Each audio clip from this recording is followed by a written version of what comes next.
Hello class, this is Demetrius Wilson and we are on to Chapter 9, Successful Employee Communication. Obviously communication is essential in the work environment and communication is key, and we should always communicate early and often as managers, associates, employees, whoever we are within the workplace. Learning objectives are some of the learning objectives for this chapter. Explain the concept of emotional intelligence. How smart are we in regards to our own emotions and the emotions of others? Number two, describe the four types of communication in the workplace because all communication does not flow the same way. Number three, explain the various communication styles and identify your own style. And if you identify your own style, do you need to change your style or do you need to change your style depending upon the situation that you're in? And define nonverbal communication and describe its importance in an HR setting, right? If I lean back and look at you sideways and cross my arms, does that mean something in terms of our communication? Communication strategy. So, emotional intelligence, which is very important, and some say even more important than your actual IQ or intelligence in the workplace. Now, obviously, you have to have a certain IQ to do things. You can't just go in on sheer attitude and be an engineer. But the engineer that goes in there with some sort of emotional intelligence will go a lot further. Knowing your emotions, so you have to know and understand your own emotions. Manage your own emotions, right? So you may get heated about a certain situation or a certain individual, but you have to know how to bring that level down and understand that it's about the end result and the goal, and maybe you can let your frustrations out elsewhere, but not in the workplace. Motivating yourself, you have to obviously know how to control your emotions to motivate yourself. Sometimes, if you have such an emotional episode that it can drain your strength, and that's never good. Recognize and understand others' emotions, and that is key. You have to understand that this person is sad, and we need to go over there and bring them back up before we start telling them what they need to do in the workplace. And then managing relationships, which is very key.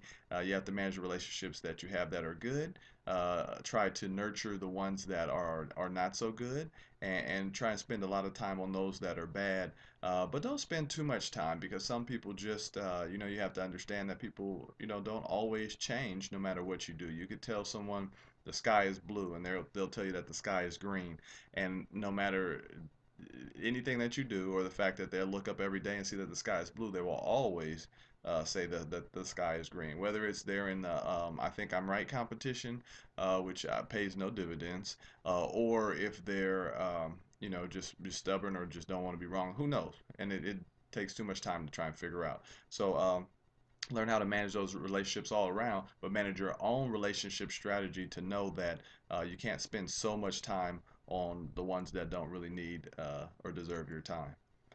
Communication direction. So we have upward, downward, diagonal, and horizontal. So you think we're playing Connect Four. So upward works like this.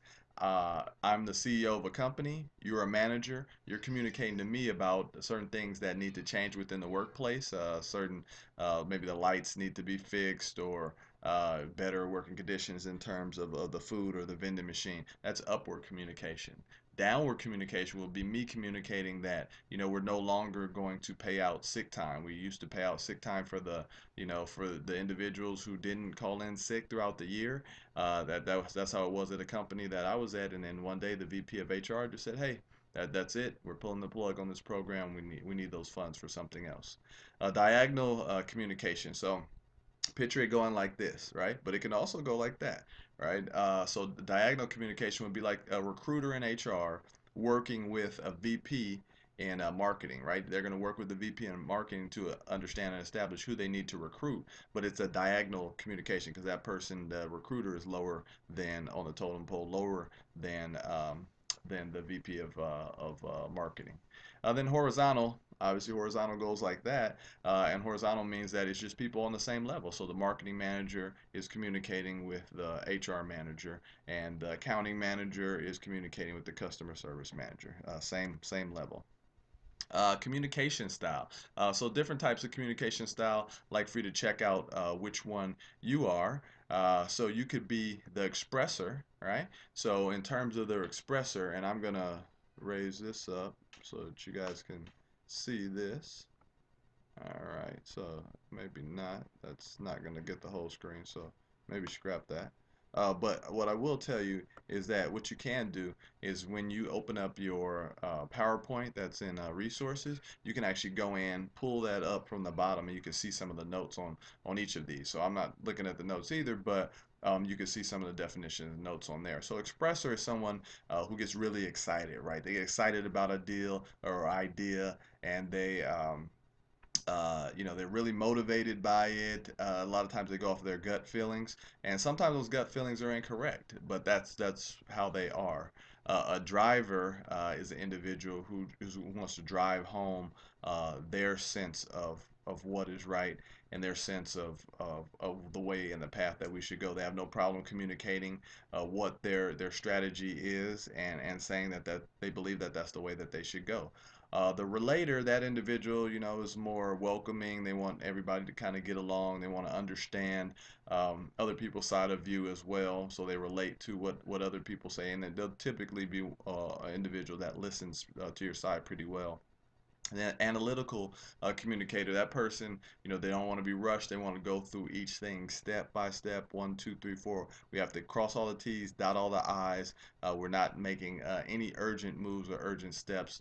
We don't want to take any risk. Now, sometimes they say no risk, no reward, which is very true, but those individuals just don't want to take those type of risks. They want to make sure they do all the research. So you may, at times they run into a thing called analysis paralysis, where you analyze it so much that you end up, missing the boat and missing the opportunity when you should have made that decision. So communication styles, passive. You could be a passive communicator, meaning, you know what, I'm just going to kind of listen to you. But a lot of times if you passively communicate or passively listen, when we get to that part, a lot of times it's just like, uh-huh, okay, I understand it, but when you don't give that feedback, then you don't let the other person know that you understand what they're saying, and then you could be incorrect in your assumptions. So a passive communicator, right, they're going to listen to you and let you go first and let you get your point of view. A lot of times, if you guys have combating sides of a point of view, then they're going to kind of get their way. I mean, you're going to get your way because they're kind of passive about it. An aggressive person, right? They're not good. They're gonna say, hey, you know what? I'm communicating. This is the way it should be. My way or the highway, and I don't really have as much respect for what your communication style is or what you're communicating. So the person's aggressive, and later on we'll get into like where you combine those two passive aggressive. So that's when the person is just listening to you, and at some point something kicks a trigger, and then they get aggressive and they say, you know what? I'm fed up. I'm not listening to your side anymore. It's going to be my way, and then that's it. An assertive individual, the assertive person, they're going to they're going to communicate their side, but they're not going to let anybody disrespect their side, but they're also going to listen to your side with a fair and objective view. So you're saying which one's the best out of the three? It's definitely to be assertive, because being assertive is not aggressive. It's making sure everybody knows what you're communicating, but it's also ensuring that you respect others' opinion and others' ideas. So definitely assertive is the way to go. So nonverbal communication, that's things that happen with no sound coming out, right? So, as people talk and they move their hands, if they fold their arms, if they go like that, even that little bit of sound, but still, the nonverbal communication, people go like that, just all kind of things. So, there's communication without communicating, right? So if I went like that, I'm probably not too happy with the individual. But if I went like that, you know, with a big smile and opening arms, probably want to give them a hug or something, then that means that I'm probably pretty satisfied or pretty happy with the individual, right? So nonverbal communication is very key, especially when people are talking and speaking with you. You can see a lot of things, and then also with the nonverbal communication, that's what you're gonna trust more so than what I'm saying. So if I'm not smiling and I'm saying I love you, right? You're probably not going to trust that because my nonverbal communication says that that's not the case. But if I say, hey, I love you, and I'm smiling and everything, then you understand those two connect, right? The nonverbal communication matches the verbal, so we're good. But if the nonverbal and the verbal don't match, then we got to go with the nonverbal because that's going to tell us the truth. Now, Remember we said communication is also about listening. Some people think communicating is just talking, talking, talking. No, you have to listen. Be still and listen. So listening, you can have competitive or combative listening, and a quick way to kind of explain what that is that if you can't wait to communicate your side, right?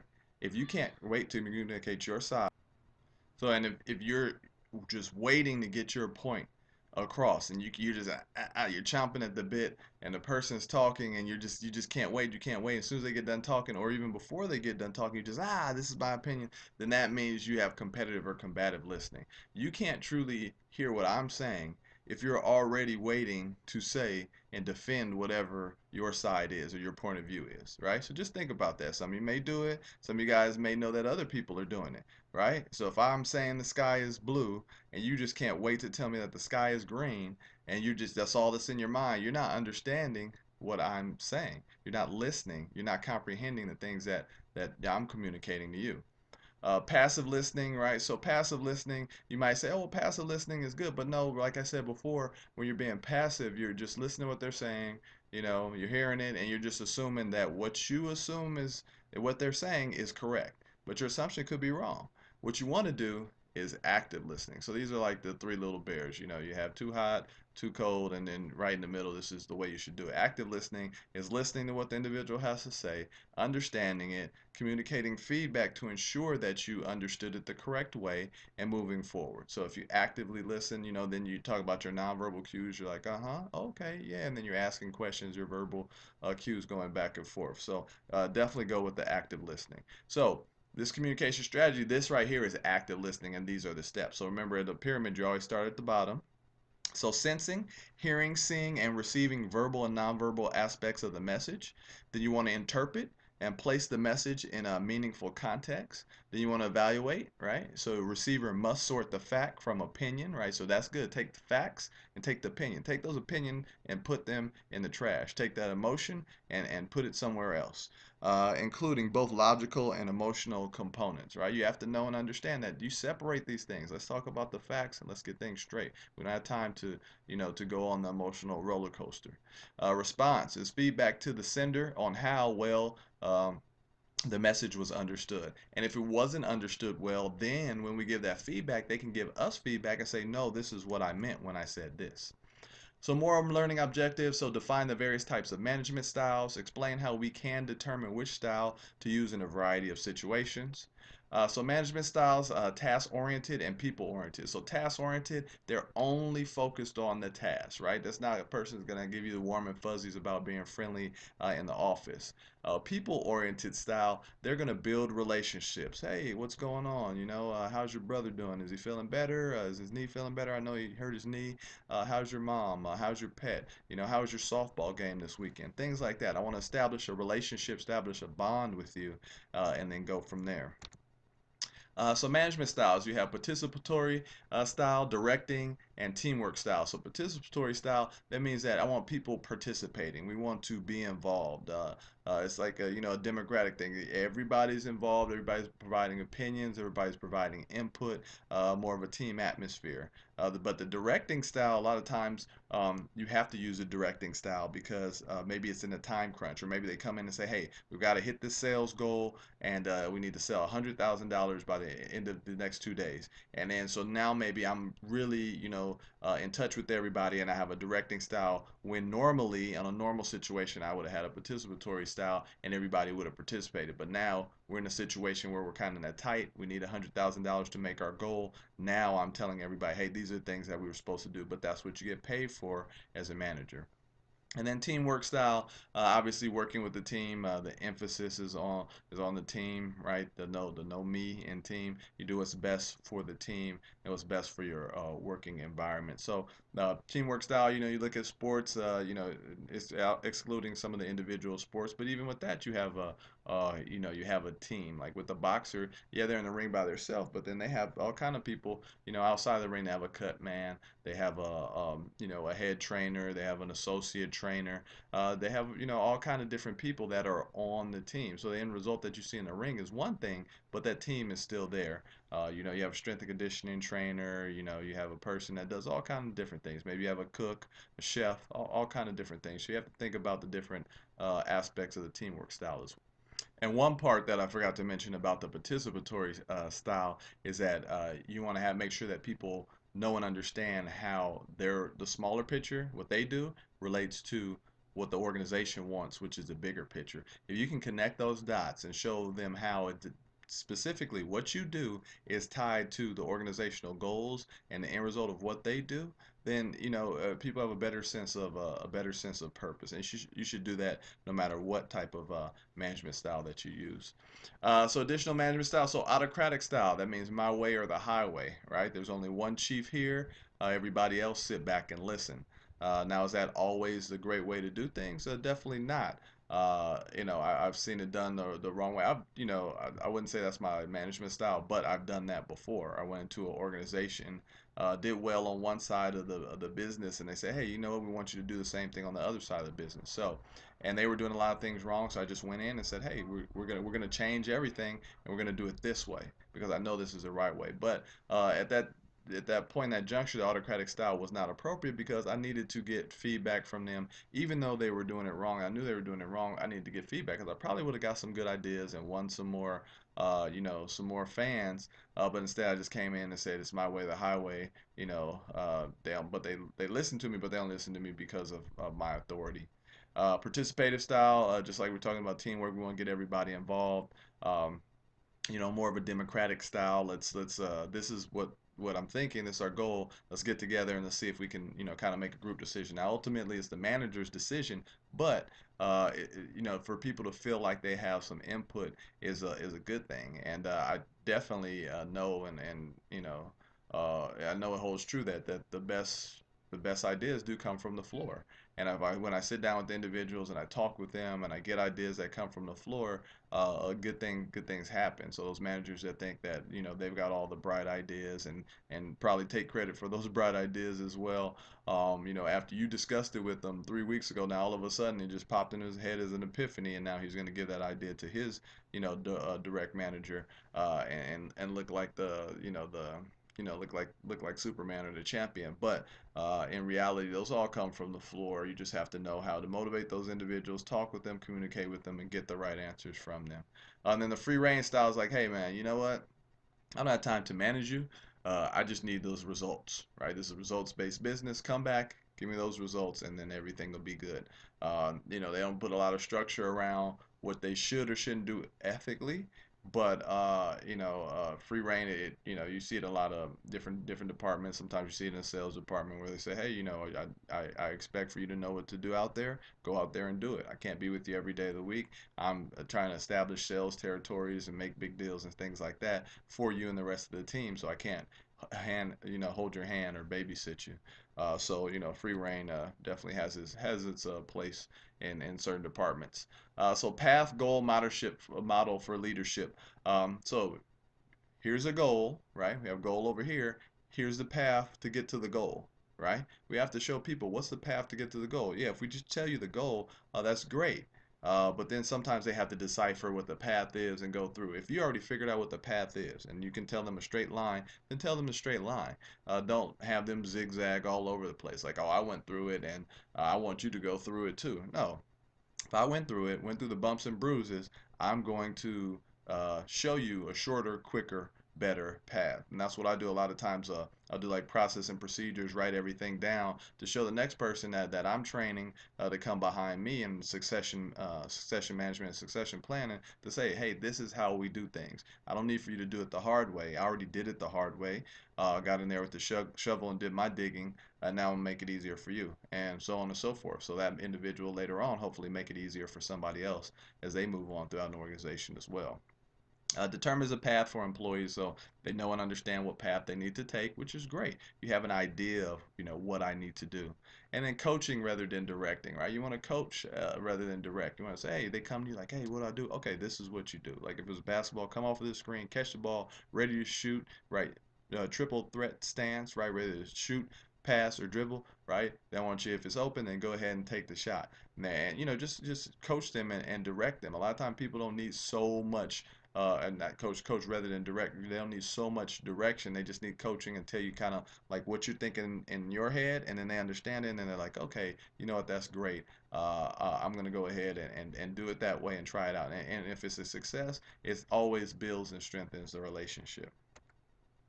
Situational leadership model, relationship behavior of manager, right? And task behavior manager and readiness of employees. So situational leadership model means that, hey, every situation is different, and they are. So you have to have, a certain relationship behavior with different individuals. You have to manage people differently. So, but you have to be careful of that, that favoritism. Don't manage people differently in terms of, I'm going to buy four of you lunch, and the other three of you, you didn't make your sales goal, so I'm not going to buy you lunch, right? Now, if you have certain competitions or whatever where there are prizes, yeah, that's great, and you can do that, but you can't do it on an ongoing basis. Um, so task behavior manager, right? So if I'm just an individual that's a taskmaster and I'm just fully delegating everything, a lot of times people don't necessarily like that. They like for you to get involved, talk with them, understand the process, and then of course they're gonna do the legwork and everything like that. But it doesn't just have to be delegate and then now I'm gonna go in my office and shut my door. And then the readiness of the employee. Maybe your employee's not ready for that. Maybe they're not ready for it to be managed, in different situations. But you'll definitely find that out. And I've found that out before. But you have to, definitely depend and have to know and understand the readiness of the employee to ensure that they're ready for this type of management style. Like I told you guys before, been in situations where I've been accused of favoritism, but after I sat down with the individual and kind of cleared the air with them, but the true essence of the matter was not favoritism, it was the fact that individuals getting away with certain things. But because they had a conflict that had nothing to do with work, now she decided to whistle blow on her fellow work colleague and let me know certain things. So it wasn't that I was letting them get away with anything. It was just that other people weren't saying anything, and now when they got mad at the individual, which is also not right, then now they want to tell me. And like I said, the question I posed to that individual was, well, why didn't you tell me before? So what does that say about you? Because if you knew they were getting away with certain things, you didn't say anything about it before. You were okay with it as long as you guys were okay. All right, so last but not least, I want you guys to review this on your own, but check out these leadership styles and directive and I'm sorry, leadership styles and development of the individual. So here, this is called the supporting uh, area right here. So if this low direction and high support behavior, right? So don't have to give you a lot of direction, but I need to give you a lot of support, right? That's quadrant three. This quadrant four is delegating, high directive, right? So I have to give you a lot of direction and low support behavior. I have to stay on you because maybe you're new, lots of direction there. Quadrant one is directing, so low directive and low support behavior. So not a lot of support, not a lot of behavior kind of out there on your own, right? And then coaching appears high directive and a high supportive behavior. So I'm giving you a lot of direction and I'm giving you a lot of support, right? So it means we're probably working tandem, hand in hand on a project, right? So just kind of look through the quadrant and see how that works. But it's really good to look at the leadership styles and how much. So when you're doing situational leadership, you have to you have to determine which quadrant the individual falls and what do they need at that time. Down here is the development of the individual, and we'll start with D1. So low competence and high commitment, right? So you come in, you're new, you don't have a lot of competence, but you got a lot of commitment, right? I'm committed, right? I got a lot of energy. Let's go, train me, and I'll get there. D2, you have low to some competence and low commitment, right? So you have low to some competence, right? So you have some competence, so you learn some things, but you got low commitment. Maybe things didn't work out great with a job. Maybe it wasn't a great fit, and so you don't have the right type of commitment. But maybe that will change. D3, so moderate to high competence. So now you're learning things, understanding things, getting into your flow, and you have variable commitment, right? So maybe your commitment's high sometimes, maybe it's low, maybe it depends on I just got a bonus, so it's high. Maybe I just got it written up, so it's low, but it should be kind of even kill. And D4, high competence and high commitment. So you're very competent, you know what you're doing, you're highly committed to the company. That's where we need to get everybody to be. But you see here, that's a person who's developed, and the rest of them are under the realm of developing or being developed. So you have to know and understand that. So, kind of take some extra time to, pause on that, look at it, understand it, and kind of see where you may fall or see where others that you manage may fall. So that's it for the week. Chapter 9, that's 18 slides this week. I told you the ones for human resource management aren't very long, but be sure to take your quiz, complete your assignments. If you have any questions, be sure to let me know. All these things, if you want to go back and look at the PowerPoint, it's there under resources. And then also, read your textbook. The textbook is very thorough, and it's a very easy read. I've read that book a number of times, taught this class a number of times. It's a very easy read, very fluid, great topic, great subject that will always be around. HR management is definitely needed. So as always, hopefully you guys have a good day and a great week.